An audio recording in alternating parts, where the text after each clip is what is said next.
The rains have been pouring around the country for a few days now. We'll show you how it played out in Accra. 7 High Court judges suspended after being caught in a documentary which shows them receiving bribes. You'll be telling us what you think. And Ghana attempts to break a Guinness World Book record. We'll tell you all about this and more in the next half hour.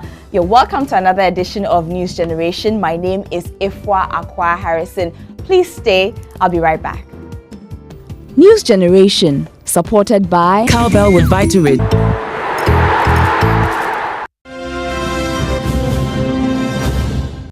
Thanks for your company. Now I'm doing this show with Akesi Moke. And Akesi, tell them how they can get in touch with us. Or you can get in touch with us on Facebook at facebook.com/newsgenerationgh and on Twitter at newsgengh.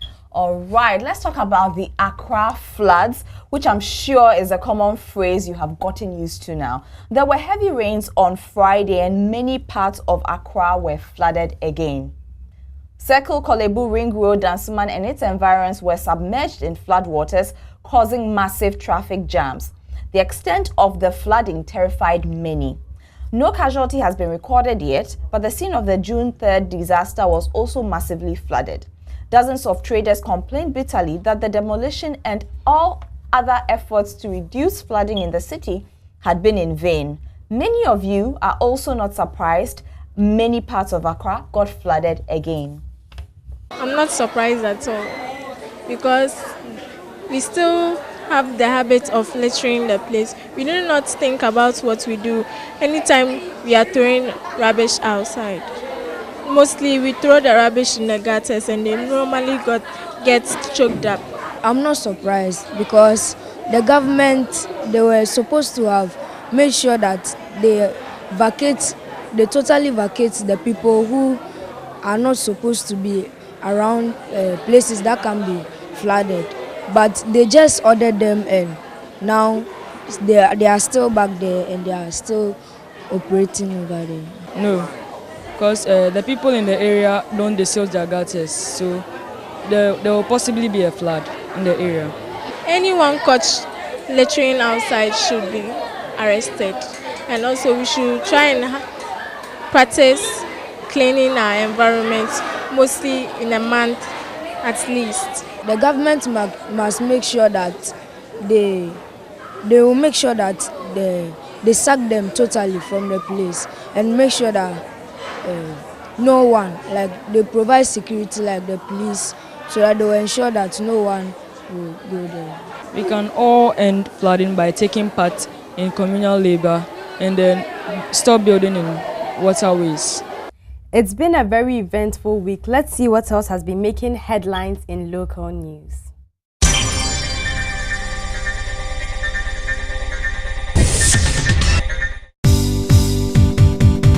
The Dutch Commander School has been reopened. It was opened Thursday after being closed down for more than a week.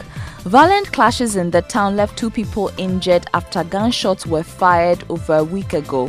The situation forced many students and teachers of the community to abandon the school.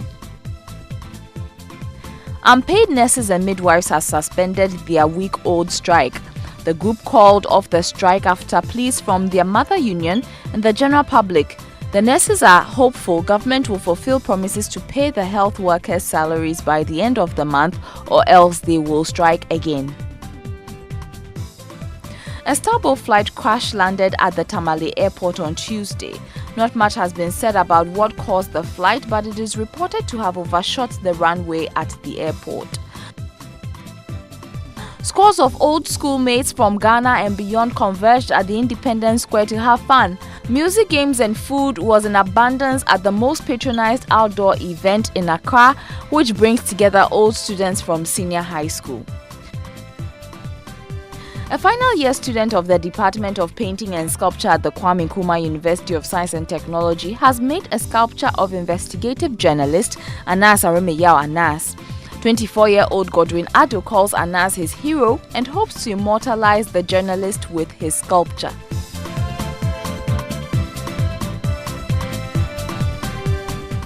The president has suspended 7 out of 12 High Court judges who were caught on camera receiving bribes in Anas Aremeyaw Anas's investigative report on corruption in the judiciary. The remaining 5 High Court judges are in court challenging the investigative report by Anas.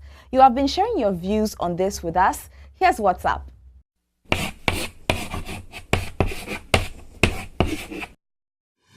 I was very sad as a Ghanaian because I had calls coming from my friends from other countries saying, "Baba, this is what the judges in your country are engaging in." I was so sad. I even felt like crying. And I think what the government has done is very good. And even suspension is not enough. Should have fined them or something like that so that they'll know that what they did is not good. Because I know when you go to the law courts, before anything happens, you take the Bible to swear. And if they are engaging in bribery, it's very, very bad. The suspension is the right thing to do, and they should at least try and investigate more whether some of them are innocent or others, because I think that the Tiger Eye may have edited some of the things that went on, like the bribery cases, so for it to seem that bad.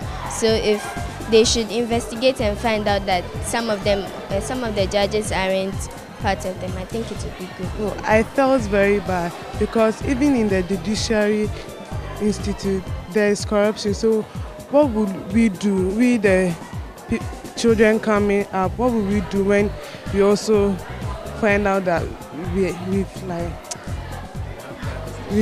we have judges taking bribes? I was very disappointed when I heard about it because some people were innocent and other people have also paid bribe to make sure that their relatives are free, while those who did nothing are in jail. So I was very disappointed, and I also think the president was right when he suspended some of the judges, because if he hadn't suspended them, they would have continued to take their bribe and then harm other people or send other people to jail without them doing anything wrong.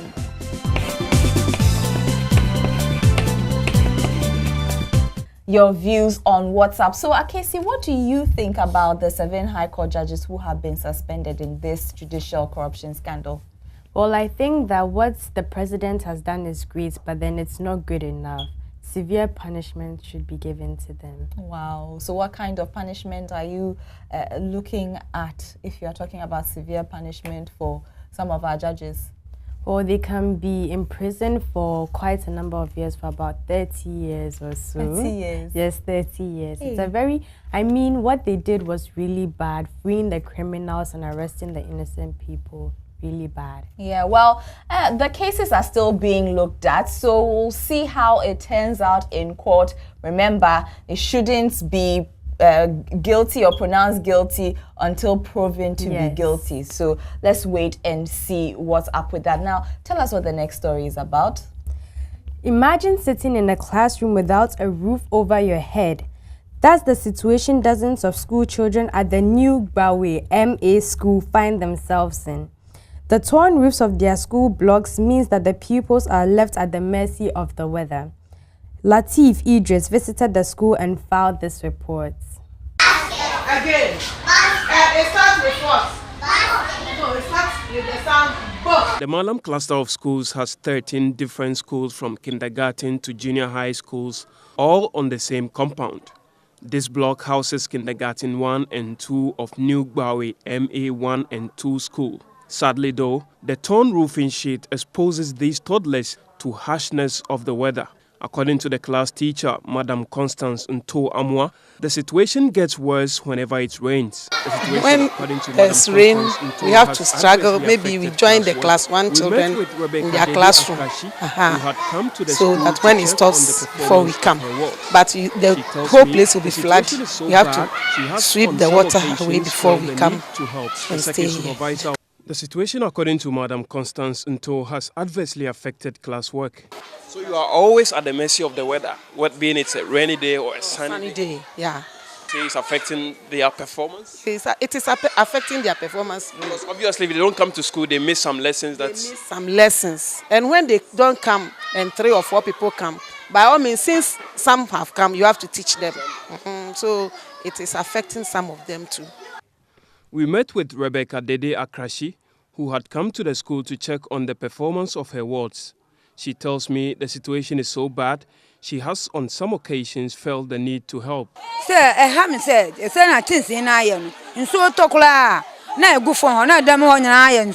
situation is very bad, especially whenever it rains. Sometimes I come in to help the class teacher to move the furniture out of the class. We want authorities to step in and roof the building. The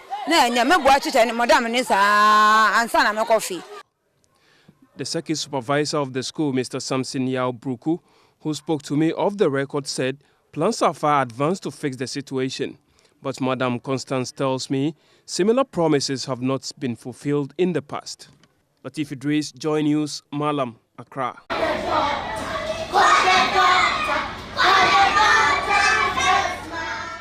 Okay, it's time to take a break. When we come back, we'll tell you how Ghana attempted to break a Guinness World Book record right after this.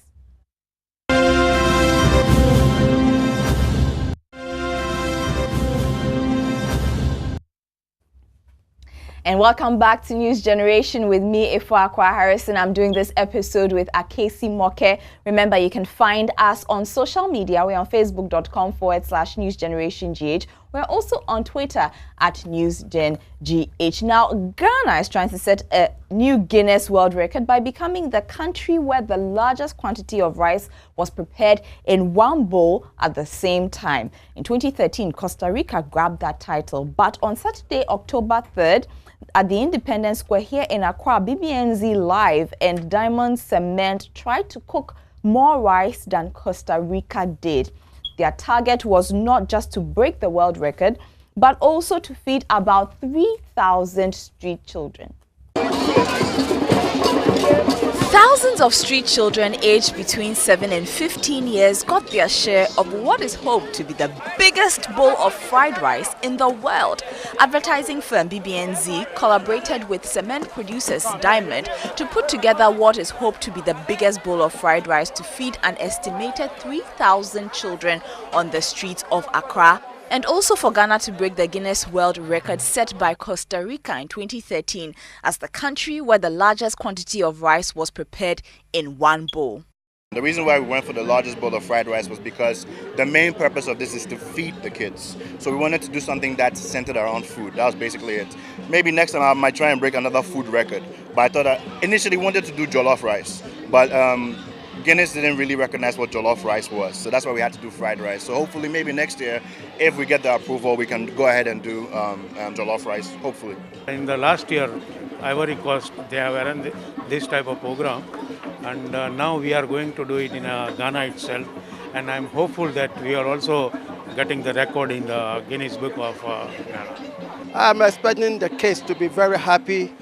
So next time we call them, they'll be able to come and feed themselves. Because some of them are poor on the street, and at least we have the money, some of the money to care for them. So I'm sure next time we call them, we might get more people than even what we have today. Costa Rica grabbed that title when some 52 chefs and 20 assistants came together in that country to prepare a 1.3-ton bowl of fried rice. But Ghana has tried to break that record with 3 tons of rice in one bowl on Saturday at the Independence Square in the country's capital, Accra. Feeling very great. Why do you feel great to be part of the program? This is my first opportunity to come here, and it's so many peoples, very great peoples, and I'm feeling very great. It's really nice. It's wonderful. I like it.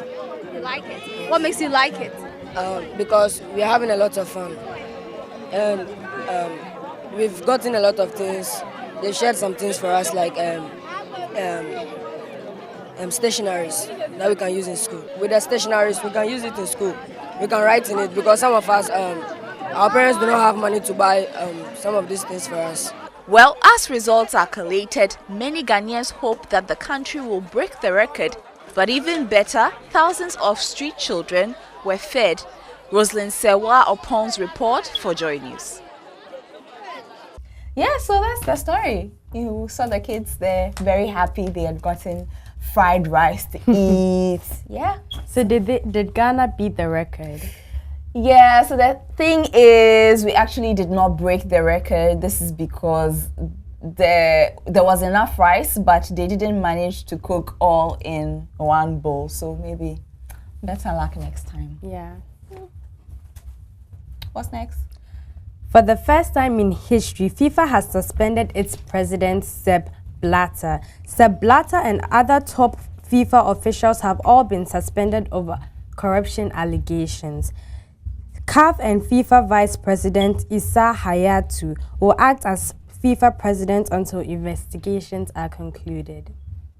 Do you love to draw, Casey? I do sometimes. What do you think about that app? I think it's very amazing and cool. So you can see what you draw in 3D. Huh? Pretty cool, pretty cool. Is it free? Actually, I have no idea. So I'll have to go and do some research and get back to you. You can also do some research too as well. If you have access to the internet, just Google it, find out about that app.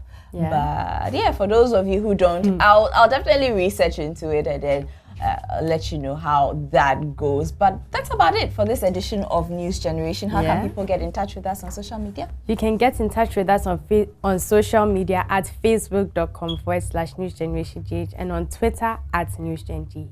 And that's all for this edition. My name is Ifo Akwa Harrison. I've been doing this with Akesi Moke. Enjoy the rest of your day. Bye. News Generation, supported by Cowbell with Vitarid.